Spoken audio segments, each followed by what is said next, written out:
Hello, good evening, everyone.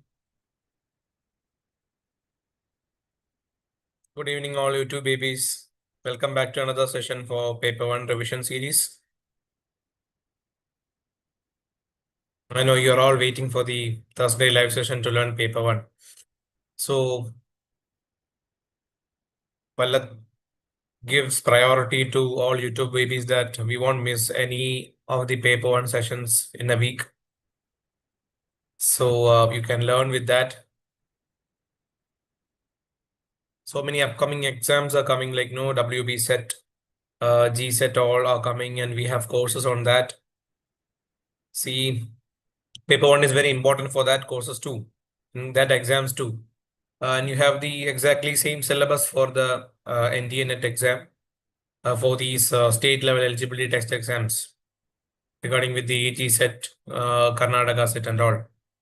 So, we will, with in Vallath, what we plan is actually, we'll have a holistic approach to the revisions part.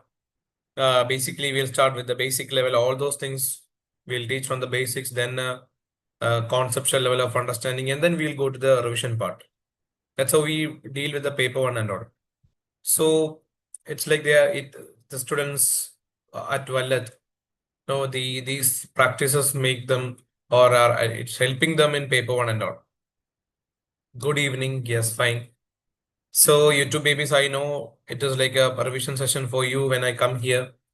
Important topics when we discuss here, you should have an extra reading from your side also. That's a very important part. That's a very mandatory part that I should tell to my students, that you should have an extra reading in every topic in paper 1 as well as in your general paper 2. So yeah, good evening. I can see your message in the chat box. And can we move on to the session today?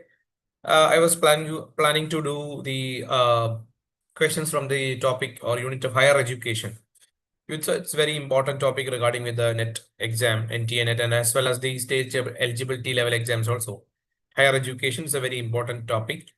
And in that higher education, there are certain topics like ancient education system. And you want to learn about the commissions, it's very important.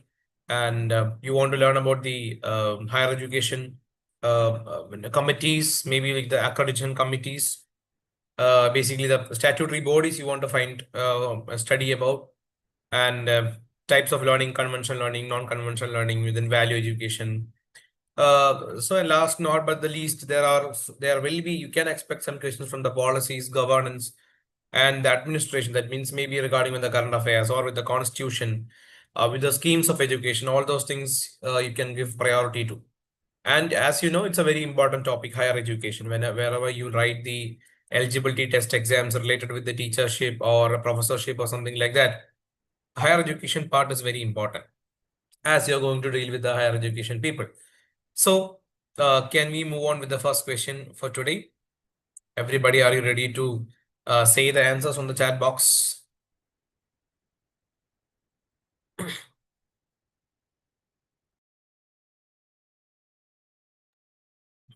Yes, good evening. You can see a message on the chat box. Fine. Going with the first question for today. Which was the first modern university established in India under colonial rule? University of Calcutta, University of Bombay, University of Madras, University of Delhi. Yes, the answer. I'm waiting for your answers, guys. You want to answer which was the first modern university established in India under colonial rule. It's very important that you should study in detail about the pre-independent era, the education in pre-independent era, and also in post-independent era. It's very important. And you should learn the commissions and what all recommendations were posted by the commissions or suggested by the commissions, and what all changes were there made by the commissions during the colonial rule. So these are all very important topics you should learn. So then you will have an idea to answer these type of questions, which was the first university and the year. It's very important that you study the years, maybe the founders.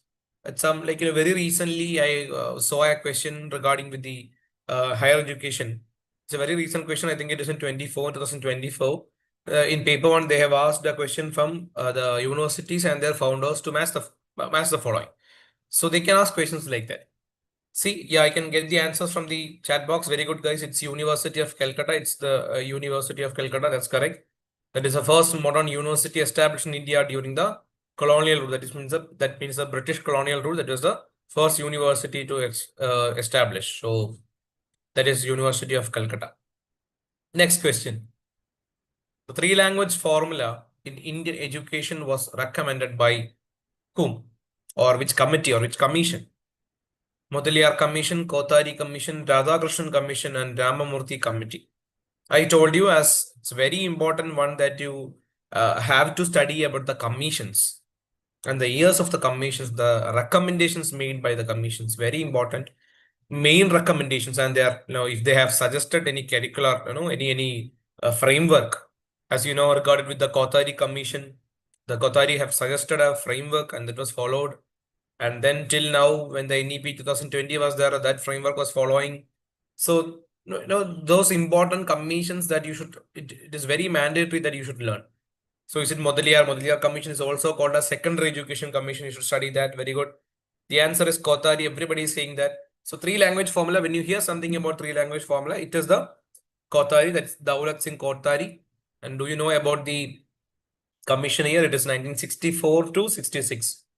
As you know, these are all ad hoc committees. That means they work as for a specific time on their specific job assigned, and then they will provide some recommendations or suggestions, and then they will dissolve. They are called ad hoc committees. So all these education committees are ad hoc committees. Kothari Commission is also called National Education Commission. The chairman is Vallath Singh Kothari. It was from 1964 to 66. Yes, very good. Mudaliar Commission, it is Secondary Education Commission. And then it was from 1953. Radhakrishnan Commission was the first commission after the first education commission after the independence. That was in 1948. It focused basically on higher education. Mudaliar focused on the secondary education, and Kothari focused on a holistic development of education from primary to the higher education. That was regarding with the Kothari Commission. Yes. The next question.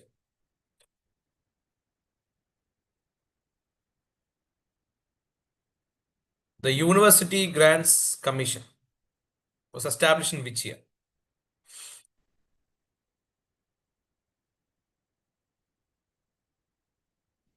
Yes, it's 1948, 1953, 1956, 1961. So, which is the answer? I can see the chat on the chat box, guys. Superb. It's very easy that, you should understand all those things I can see on the chat box.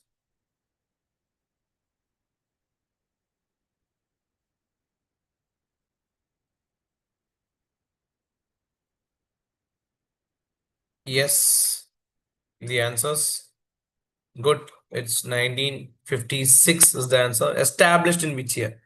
There will be a doubt with the 1953 and 1956. The act was in 1953. It was a recommendation made by the Radhakrishnan Commission, and it was the act was, that means the UGC Act was passed in 1953 and it is established in 1956. So the establishment year, when you talk, it should be in 1956. So don't get confused. The establishment year should be 1956, not 1953. Clear? It should be 1956. That means all these things are the statutory bodies. What do you mean by the statutory bodies? It is formed by an act of parliament. Okay. UGC is formed by an act of parliament. So obviously there should be an act passed in the parliament. And if something wants to be changed regarding with the UGC, it should be passed in the parliament. The government cannot, alone cannot take decisions regarding with this. So it is actually a statutory body, but it is not mentioned in the constitution. You have constitutional bodies like Finance Commission, the Union Public Service Commission, and all. It is Election Commission and all. It is all mentioned in the constitution. They are constitutional bodies, and all these are UGC, NAC. All these are statutory bodies formed with the act of a parliament. Okay, so the act was on 1953 Act, UGC Act 1953, but it was established on 1956. Okay, please take the difference and then study. The first central university established after independence was? The first central university established after independence was Jawaharlal Nehru University, Banaras Hindu University, Aligarh Muslim University, or University of Delhi? Yes. So which of the answers you will go with? Yeah, fine. You learn with us because if you make it is okay that you make mistakes, but if you learn with that, it's very fine that that's what you won't no forget this. So you will think that okay, you made one time you made a mistake, so you corrected that, so that will be in your mind. So the first central university, what do you think that the answer is, guys? Jawaharlal Nehru, is it Banaras Hindu, or is it Aligarh Muslim University, University of Delhi? It's Jawaharlal Nehru University. It's JNU. That's a central university which is established after independence. JNU. It is JNU. Okay. The statutory body for maintaining standards in agricultural education is dash. ICAR, UGC, NANC, and NCRT. All those things you should know the full forms. It's very important that you should know the full forms. If at all you know the full forms, it's very easy to crack these type of questions. Statutory body for maintaining standards in agricultural education. Is it ICAR? Is it UGC? Is it NAC? Is it NCRT? ICAR you have, no, okay.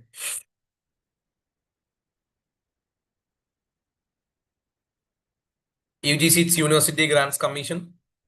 NAC, it is National Assessment and Accreditation Council. NCRT is National Council for Education, Research and Training. And ICAR is Indian Council for Agriculture Research. Okay, this Indian Council for Agriculture Research is the right answer. That is the statutory body. That's also formed by an act. So it's a statutory body formed it's formed for maintaining standards in agriculture education. Okay, ICAR, ICAR. They used to conduct the agriculture university entrance exam and all, ICAR. Rashtriya Uchchadar Shiksha Abhiyan was launched in which year? So the year you should study. It's very important. Looking for answers in the chat box. 2010, 2012, 2013, and 2015. Rashtriya Uchchadar Shiksha Abhiyan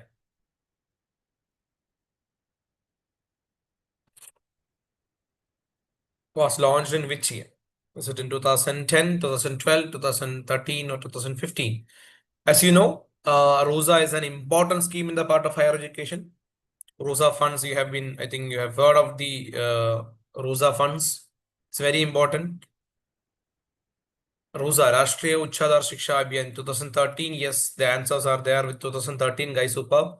The answer is 2013 only. That's it. So it is no provide funding. It is to develop the infrastructure or all those developmental part of higher education. They provide funds. The ROSA provide funds. It's actually a centrally sponsored scheme, but state government also have the shares in that. ROSA. This in 2013. Next one. Which is the constitutional provision that makes education a concurrent subject in India?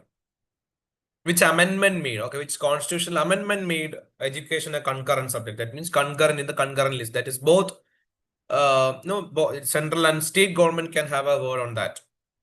On the concurrent list, we have a union list, state list, and the concurrent list, which items in the concurrent list where the state and central government can take decisions.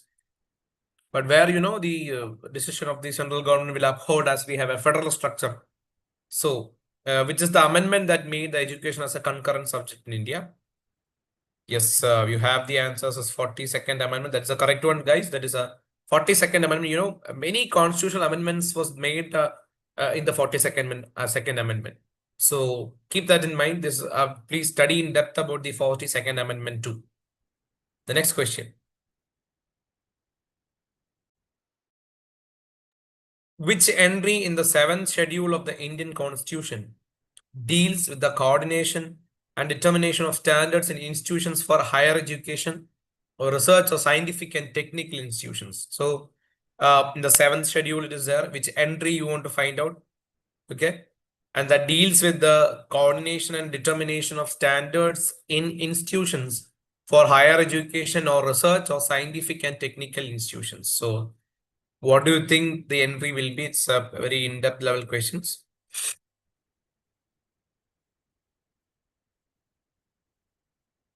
The answer is the entry 66 actually. Entry 66. Very good. I can see the Some chats at least in the chat box. Can I move on to the next one? The next question. Now you want to find the objectives of the RUSA.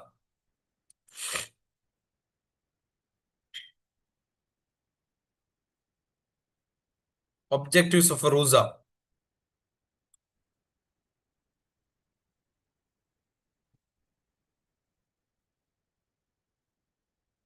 Just looking on the chat box. I need answers from you guys today. You are all active that I'm getting some answers. Objectives of Rashtriya Uच्चतर Shiksha Abhiyan was implemented in 2000 or established in 2013 that we already checked. To improve the overall quality of state higher education institutions, to ensure adequate availability of quality faculty, to create new institutions through upgradation of existing autonomous college, to downgrade universities with poor infrastructure into autonomous colleges. Okay. What do you think the answer will be?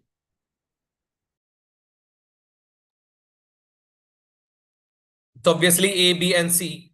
RUSA do not have any objective like to downgrade universities with poor infrastructure into autonomous colleges, but basically they are not an accreditation body or something like that, because they are it's just a national scheme or a centrally sponsored scheme to upgrade the quality of higher education institutions, basically in the state.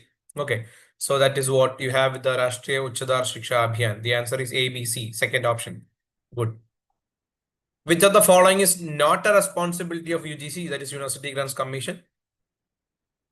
Not a responsibility of UGC, that is University Grants Commission.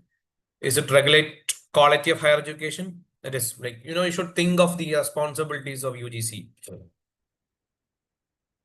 Whenever you have UGC, University Grants Commission, is it to regulate quality of higher education? It is not, okay. Just read, just highlight, or just bold the word not. Is to regulate a higher quality, maintain discipline in campuses of institutions, fund research projects, suggest model curriculum. So I think it is 2. Yeah, the answer is 2. Maintain discipline in campuses is not a responsibility. Actually, the university UGC can just inform. Yeah, they have nothing to do with the discipline. Actually, they can just have the no, just the advisory thing to the university, then, or just they can advise the university to have discipline in the campuses, but they don't have anything to do with the maintaining of the discipline. Next question. IGNOU hosts the secretariats of SACODIL and GMU Net. All those things are the conferences that you have. IGNOU hosts that. So these networks were initially supported by whom? These are all networks. SACODIL and GMU Net are all networks of education that you have. So is it UNDP, that is United Nations Development Program? UNESCO is there, Scientific and Cultural Organization. UNICEF is there, UNHCR is there. UNICEF, it is for the Children's Emergency Fund and all. You'll be very familiar with UNICEF. UNESCO, you should be familiar with. It's all United Nations program. So, which is the one that IGNOU, like this programs, they were initially supported, that means SACODL and GMU Net, that IGNOU hosts the secretariats of these things. So, which of these were initially supporting the SACODL and GMU Net? Okay, it's actually the UNESCO, as it is the United Nations Education and Scientific Cultural Organization. They were supporting this. Okay, as you know, what is IGNOU? This National Open University, Indira Gandhi National Open University. Which of the following characteristics pertains to non-conventional learning? I told you, you should learn the types of learning. Okay. Conventional learning, non-conventional learning, value education is very important, open learning, all those types of learning you should learn. So it's very important that you should study the characteristics of all those non-conventional learning, formal learning, informal learning. So what is the characteristics that pertains to non-conventional learning? On-campus education with fixed time, teacher-centered learning, requirement of regular attendance, no fixed curriculum. So what do you focus upon? Or what do you think the answer will be? That means of the non-conventional learning. Yes, guys, I need the answer from you on the chat box. Everybody's active now. Very good. Yeah, the answer is no fixed curriculum. Actually, the non-conventional learning don't have any no fixed curriculum. So that's no fixed curriculum is the non-conventional learning's characteristics. Very good. Okay. Now, The Indian Institute of Science, Bangalore, was founded by Rajaram Mohan Roy, Jamshedji Tata, Gopalakrishna Gokhale, and M. Vishweswaraya. The IISc Bangalore, who was taking the initiative to found, become the found like or establish the IISc, Indian Institute of Science in Bangalore. So it is a number one institution in India. Like when you take the top 10 institutions, every time the IISc Bangalore will be there in ranking, along with the IIT Madras and all, and IIT Bombay and all. So IISc Bangalore is a very prestigious institution in our India. So who founded that? Was a person behind establishing this? Yes, the answer is Jamshedji Tata. As you already know, it's a the chairman of the Tata Group, the former chairman of the Tata Group, Jamshedji Tata. Next one, the main thrust of NEP 1986. So when you, as you know, the now NEP 2020 is we are focusing on that. But when you study 2020, you should study 1986 and 1968 in order to compare and learn. They can ask questions from that. Recently, there were some, higher secondary teacher exam or high school teacher level exams regarding with Kerala and all. So they had questions from the 1986 policy. That means you want to compare. It's very easy that if you learn NEP 2020, it's easy that like all those things were not in 1986 policy. So you can just compare and learn. So you'll get an idea of all those national education policies. We had three policies of national education policies: 68, 1986, and then 2020 recently. So the main thrust of NEP 1986 was the vocationalization of education. That is the first one. That is the first option. Very good. Next one. Which committee recommended the establishment of IIM? That means Indian Institute of Management. Is it Ashok Mehta Mudaliar Committee, Dr. Sarabhai Committee, or it is All India Council for Technical Education Committee? That means AICTE. Okay, AICTE. Which committee recommended the establishment of IIMs, Indian Institute of Management? Is it AICTE? Is it Dr. Sarabhai Committee, or is it Mudaliar? That means regarding with the secondary education. So Mudaliar have nothing to do with the establishment of IIMs. So you can eliminate that. Ashok Mehta Committee. Do you think that it is the committee that is that recommended the establishment of IIMs? So it is actually AICTE only. That is All India Council for Technical Education Committee recommended the establishment of IIMs. Which body regulates the teacher education in India? It's very important that you learn the regulatory bodies of each. We studied about the agricultural education. We know about the higher education. We know the accreditation council. So which body regulates? Now we know about who established the IIMs. So which body regulates the teacher education? That means the teacher educators. That means the B.Ed graduates. Is it NCTE, UGC, AICTE, ICSSR?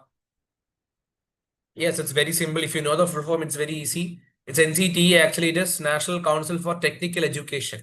Sorry, Teacher Education. NCTE is National Council for Teacher Education. So NCTE frames or regulates the teacher education in India. That's what. So that was all, guys, for today. So happy learning. The next week we'll see with another topic.